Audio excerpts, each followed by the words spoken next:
I know that you have goals. I know you have desires. I know you have wants. There's a lot of things that we all want. You know, you have them. I have them. We all have them. But when I talk about reporting above, you're checking in, you're reporting above.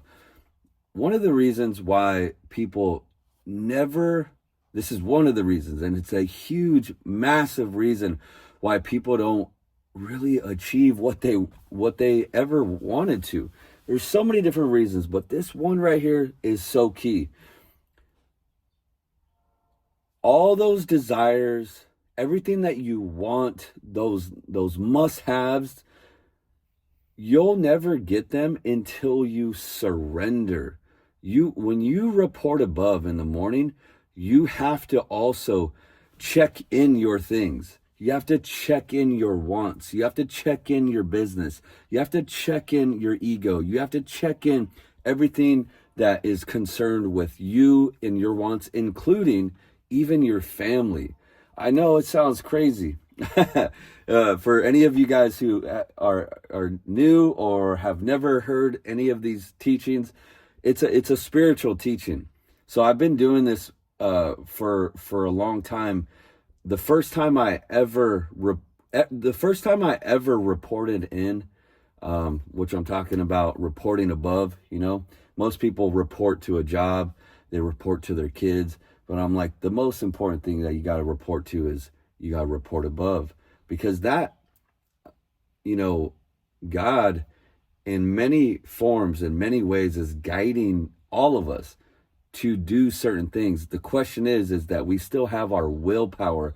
We still have our own capacity and willpower to make a decision. We can totally divert and decide to be like, nah, I'm cool. And over time, if you stray away too far, you will end up hardening your mind, your heart, your soul, every part of you. And at that point, you're in a very dangerous spot. And there's only a few things that is going to happen for you to wake up. And it's either going to be a very bad thing that happens in your life, or someone is finally going to be able to reach you. One of the first times that I ever reported in above, I did it naturally. And this is what happens to a lot of people. You actually do it naturally when you hit rock bottom. And my rock bottom was, I got cheated on. I was drinking a lot. I wasn't happy with my life and my situation, how I felt. I didn't have peace on the inside. Although I did have a business. I did have a few things that like some of the things that you guys probably all know already. Like, I played collegiate sports. I mean, I've had some accolades, some accomplishments, but all that can kind of just fade away. If you stray away after a few years, all of that can be just a memory. And it all matters about how are you living day to day. And my day-to-day living was off. Basically, God was guiding me, nudging me right back to him, and he sat me down in my little room. I had my little chair, and it was like pretty much the first time that I ever put my hands out and just was in tears and just said, like, God, I'm done. I'm done making my own way. I'm done making my own decisions. You tell me. I just want to listen. I don't even care what it is. You tell me what to do and I'll do it. Tears coming down my face, brokenhearted, and I surrendered at that point. And the reason why I'm bringing this up is because a lot of people don't achieve what they want in life. And it's for this simple reason, is you're still trying to hold on to your old life. One of the things that we say on Team Gas Money is your new life is going to cost you your old life. And my life completely, like, emotionally, energetically, something happened at that moment when I surrendered. it was like my whole world, like kind of, it was like a little earthquake. It was like it shook a little bit. And I immediately felt relieved. I immediately had a little bit of sense of peace and more clarity. And call it whatever you want, call it whatever you want. At the time, I was just following it. I just listened to, and I kept doing that, kept showing up. Report in. Wake up at the same time, 3:30 a.m., 4 o'clock a.m., 4:30, whatever it may be, and meet God in the same spot. Have some consistency. I'm not trying to say that God can only speak to you in a certain location, but it's for you. You meet God at that same point, and that's what I did. It was so helpful. It wasn't just on Sunday. It wasn't just miraculously like, oh, I hope God talks to me one day, or I hope I feel something.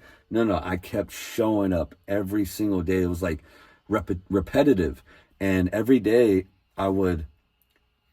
It was just it's a daily surrendering. It's a daily, and you're letting go all your ambitions, because you got to realize that the greatest life that you could ever live is you living God's ambition that he has for your life. It's a lot different than, oh, I want a Lambo. I'm sitting here in my Lambo. I every morning I give up my Lambo. I give up all my business. I make a good amount of money. I make really, really good money.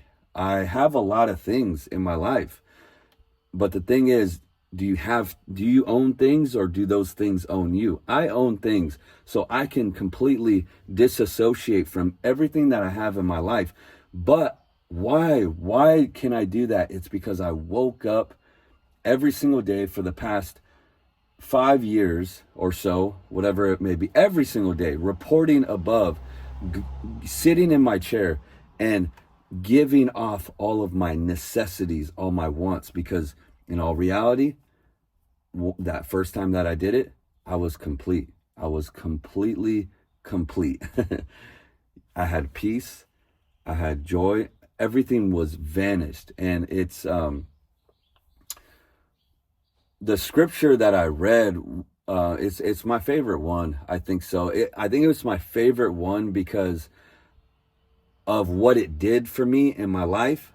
It was Jesus, and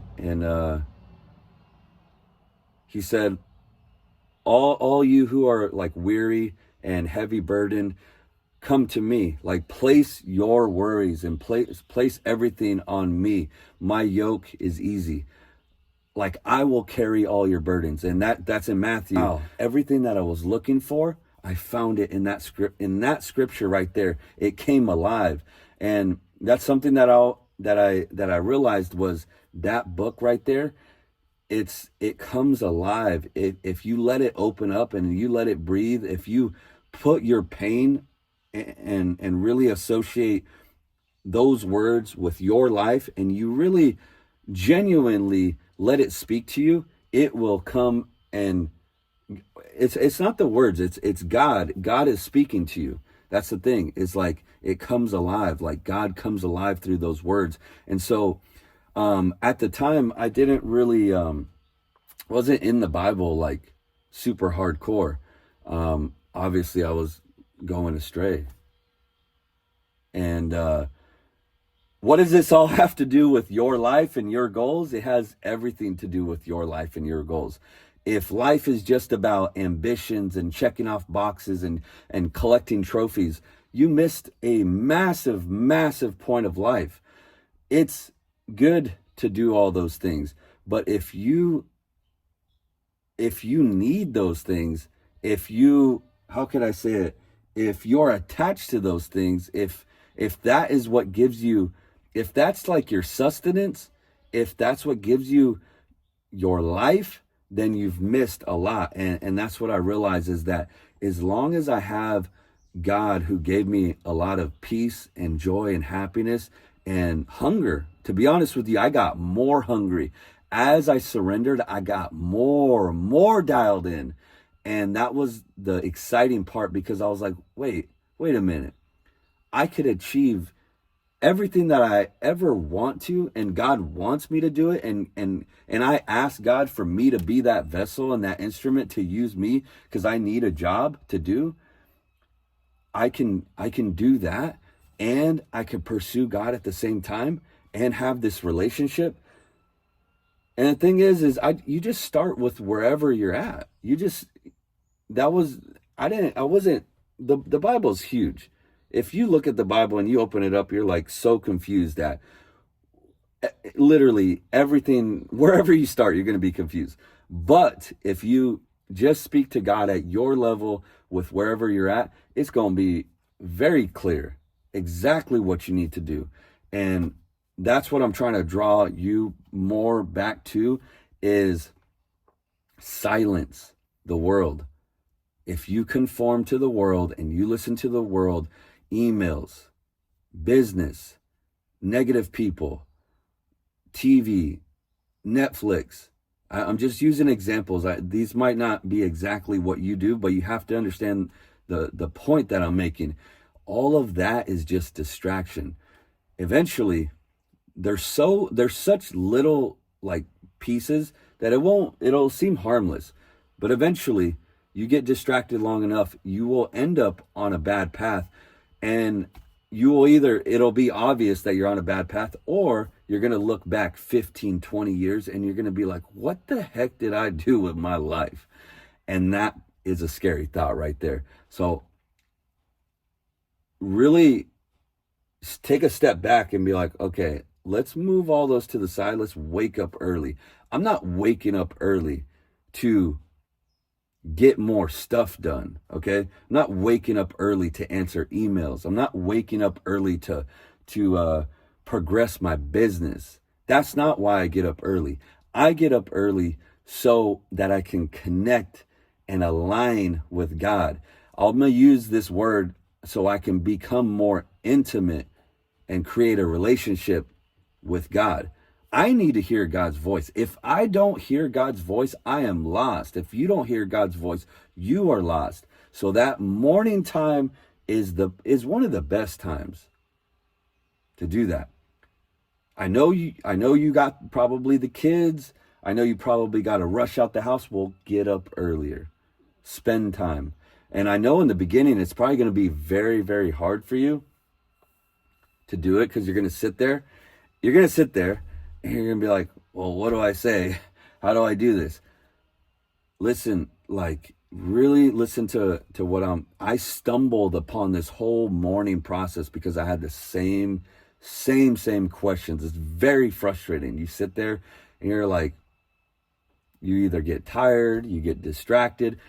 All of these things just tell you how out of alignment you are, as a matter of fact. So I realized, how can I tap in a little bit deeper? And this is where I learned that you have to actually quiet down your soul. You have to quiet down your mind. Your soul is your mind, your will, and emotions. You have to quiet all of those down and allow the spirit to come back up. So what I do is I do a series of breath work. The breath work it's like, how can I say it without confuse? I'm trying not to confuse anybody who's watching this. The breath work allows me to center myself, to quiet myself. It's the same thing for all of you guys who exercise.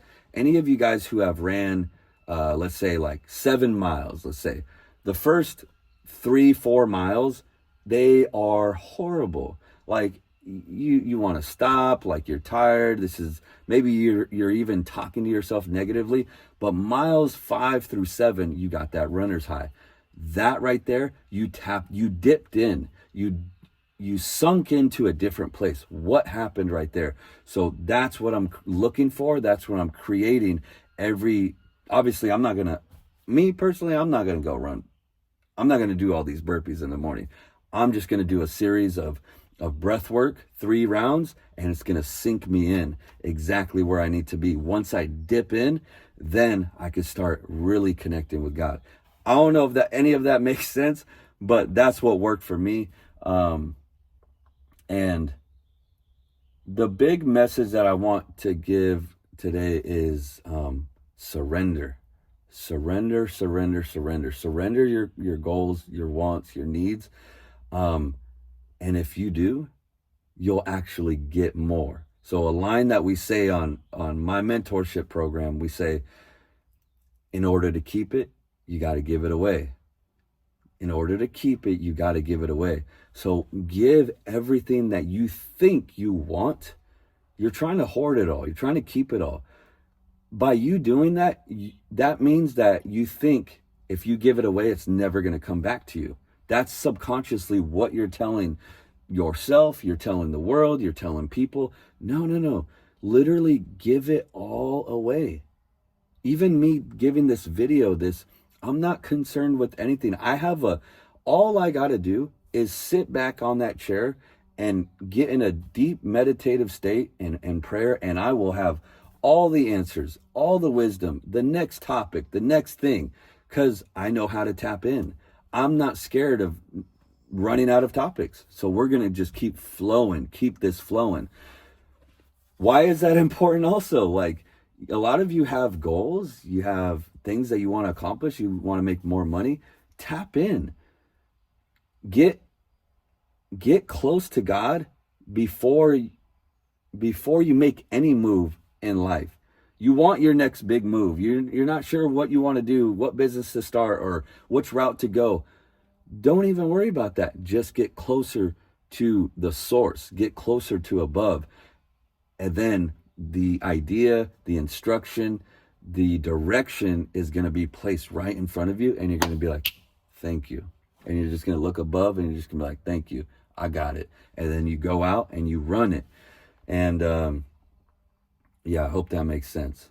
I mean, obviously, you have to be equipped to run that idea in, though. You got to be equipped. Is your discipline on point? Is your self-control on point?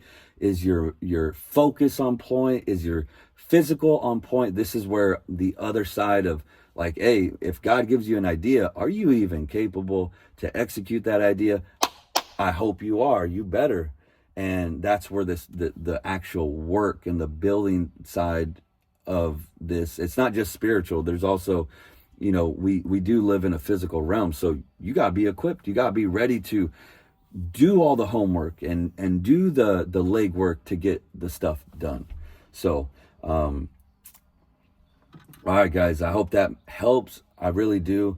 And I'm going to try to go a little bit more like slower with some of these topics.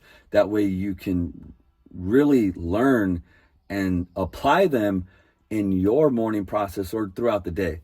And the last thing that I want you to get confused on is God can speak to you anytime, any place, through any book or anyone. It's just that morning process, like have like you clocking in right there, that wake up time. It's like, hey, I'm meeting God at this time, at this hour, and I'm supposed to be there. And that is the most important thing that you should clock in versus a job or anything else. Because if you do that, your life is going to change. Your confidence is going to change. Your mindset's going to change. Your money's going to change. Everything's going to change because you gave up what you thought you needed. And it was actually, this is what you needed. And watch how your life changes. Let's get it. Yeah. All right. So I just wanted to add a couple last things real quick, because just so you really understand the reason why I do the breath work. I don't want you guys to get confused, but have you ever said a prayer or you tried to talk to God and it's just very fleshly? It's very just superficial. That's what I'm trying to tell you, is you have to get into that place where you're really connecting. What if I closed your mouth? What if I stopped talking? Am I able to push off my spirit and get you to understand me, just spirit to spirit? That's the level that I'm trying to get to. Because if it's still like just superficial and words, we're just pretending right now. You have to get to that place. The second thing I wanted to say was the thing about like In order to keep it, you got to give it away. What I'm talking about is not necessarily physically giving your business away. I'm talking about you have to give it on the inside, on your heart, in your heart, on your heart. Like, are you going like this and just holding everything like, I don't want to lose it? You have massive trust issues. You don't think like everything's lack, limitation, and out of need. No, I want you to give all of that away to God. Literally, that's what I do. I place all my fears, my worries, my anxieties, my wants, my desires, everything that I feel that I need, and I place it right at God's feet. And I say, here, you have it, because all of that's not as important as what I need right now. And what I need right now is this relationship with you. As long as I have that, we Gucci. We Gucci, and we could do it all. I could get all that stuff back. It don't even matter. And when you do that, you're making a massive move with God right there. If you're able to do that, because most people won't. They're going like, nah, it's my things. God, you're in that box. I'm keeping my things over here. And in all reality, you can't do both. You got to give it away. And I hope that makes sense.